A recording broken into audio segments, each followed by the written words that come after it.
For over half a century, Jack Nicholson carried that unmistakable grin, half charm, half menace, to the world. He was Hollywood's eternal rebel, the man who could burn the screen with a glance, twist a smile into a weapon, and turn chaos into art. But behind that smile was something darker.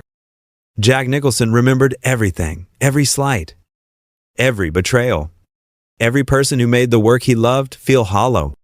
And when the cameras stopped rolling, the man who once laughed at the madness of Hollywood began to nurture grudges deeper than any role he ever played.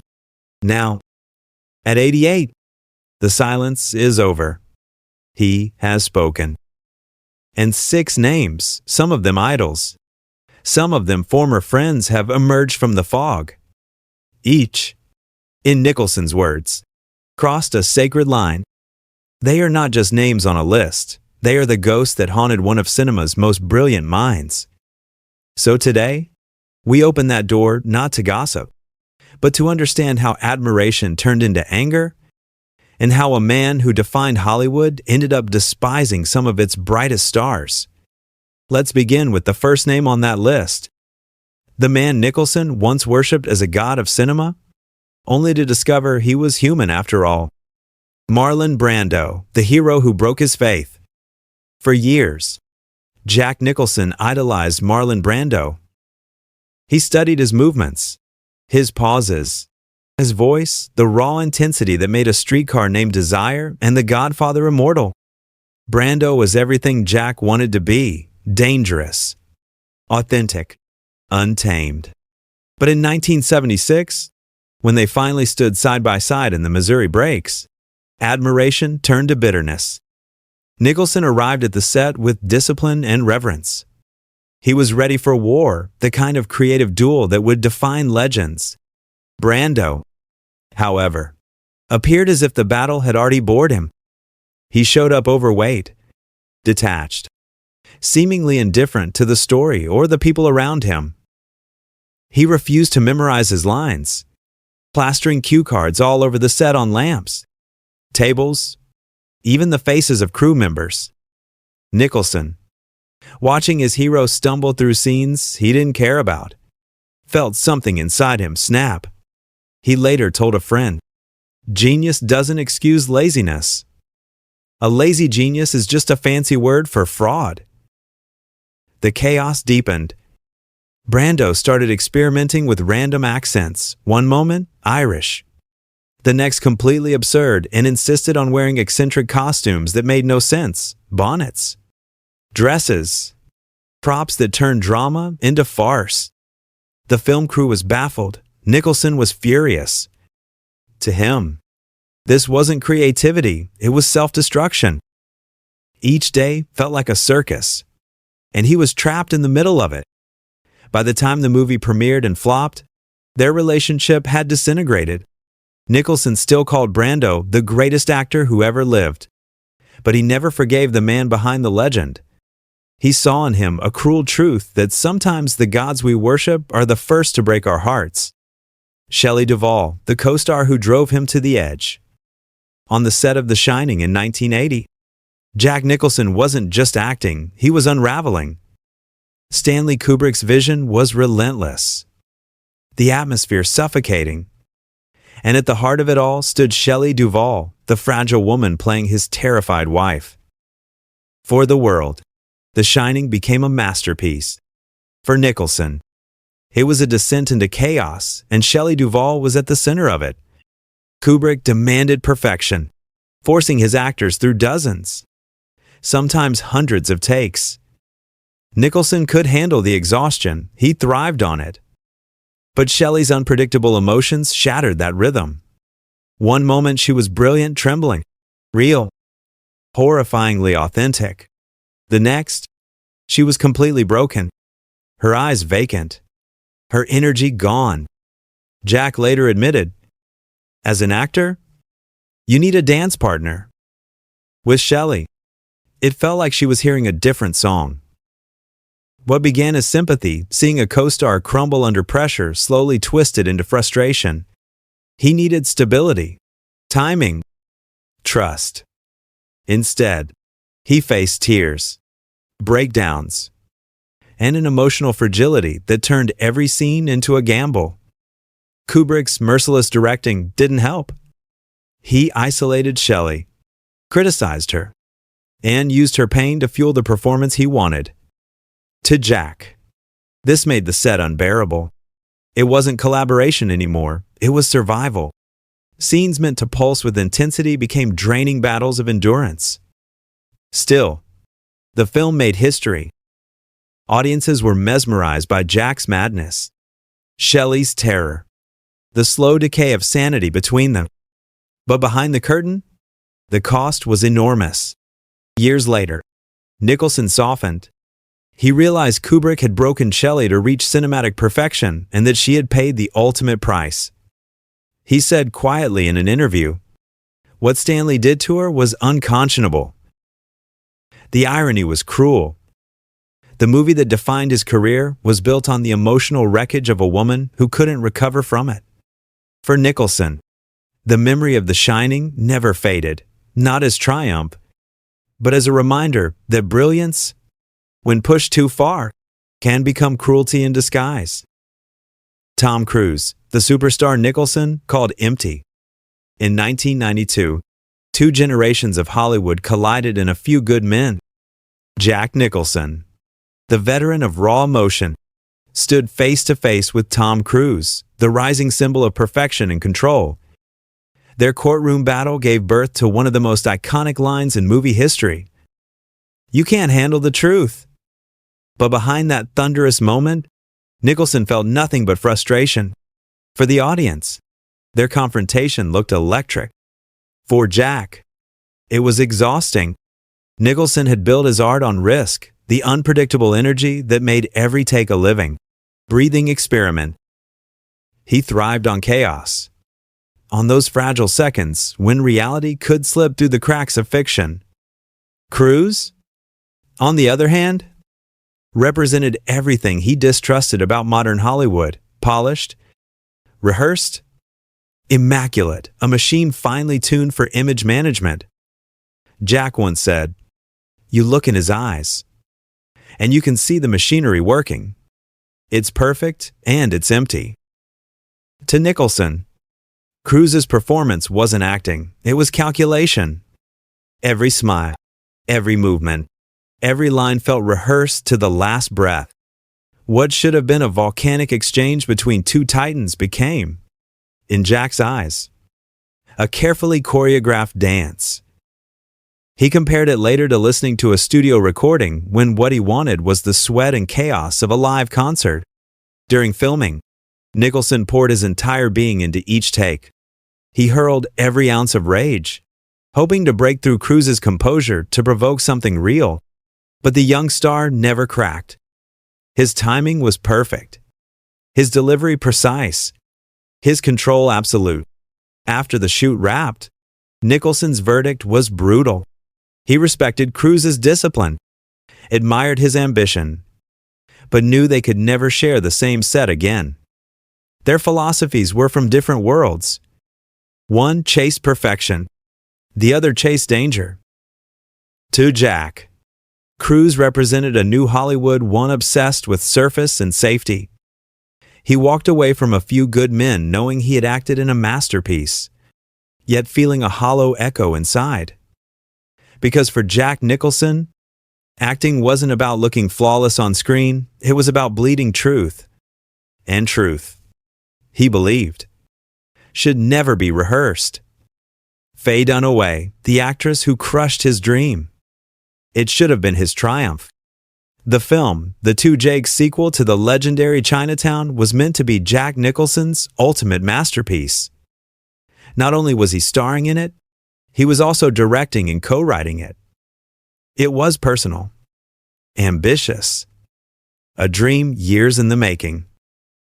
But from the very first day of shooting, that dream began to collapse, and the person standing at the center of the storm was his old co-star, Faye Dunaway.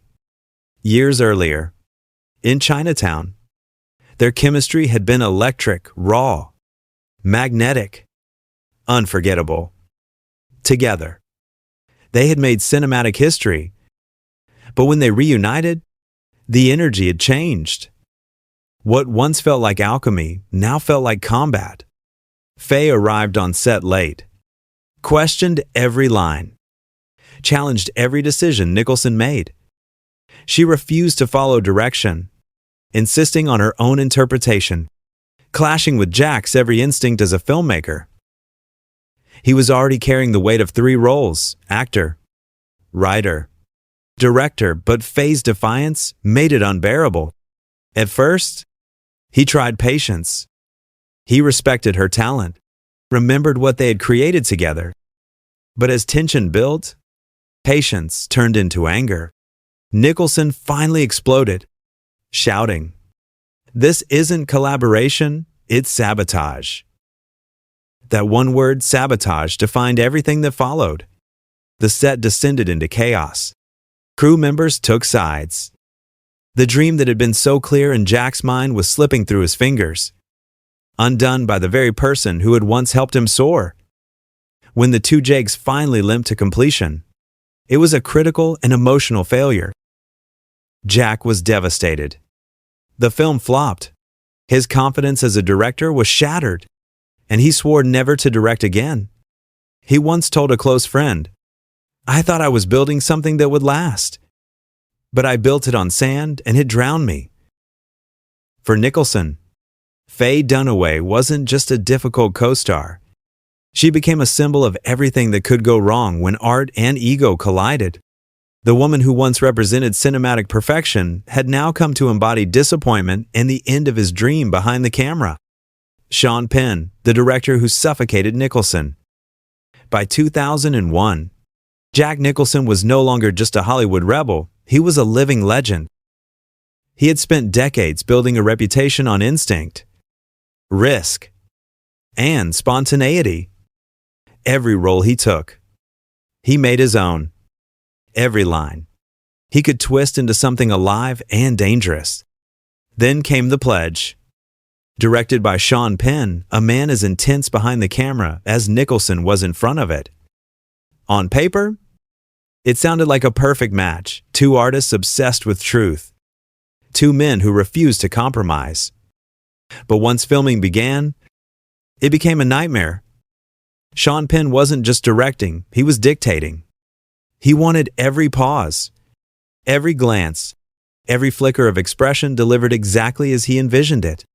There was no freedom, no space to breathe. Nicholson, who had built his art on instinct, felt caged. He later said with barely concealed anger, "What's the point of hiring Jack Nicholson if you want a puppet?" That sentence captured his fury and his heartbreak. For years, Jack had believed that the soul of acting lived in the moment and not knowing what would happen next. Penn's obsessive control stripped that away. Every scene was choreographed to death, every emotion pre-designed. To Nicholson, it was like running a marathon with your feet tied together, exhausting, suffocating, pointless. The film received critical praise, hailed as a haunting psychological masterpiece. But Nicholson couldn't celebrate. He walked away from The Pledge hollow and bitter, feeling robbed of the danger that had always made acting worth it. For him, Penn's brilliance as a director could never outweigh the suffocation he inflicted.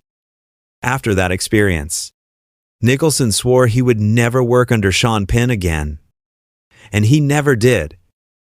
He once told a friend, "When you stop being surprised by the work, it's time to walk away." It wasn't just about Penn, it was about Hollywood itself. A system that once thrived on risk had now become obsessed with control, precision, perfection. The very things Jack Nicholson had spent his life fighting against. Leonardo DiCaprio, the star Nicholson said was too safe. In 2006, Martin Scorsese brought together 2 generations of Hollywood greatness for The Departed. Jack Nicholson, the wild force of old Hollywood, and Leonardo DiCaprio, the disciplined star of the new, on screen. They were electric predator and prey, mentor and enemy. Nicholson's Frank Costello was pure chaos, a devil in human form. DiCaprio's Billy Costigan was all tension, all control, like a wire stretched too tight. To the world, it looked like genius meeting genius. But to Jack, it felt like two worlds colliding and never connecting. Nicholson admired DiCaprio's talent. He could see the precision, the discipline, the preparation behind every glance. But that was the problem. Leo was too prepared. Every movement felt designed. Every emotion studied. Jack once complained, "He's done his homework, but there's no danger. You can see every brick." For Nicholson, acting had always been about danger, the risk of failure, the thrill of surprise, the moment when truth erupted out of chaos.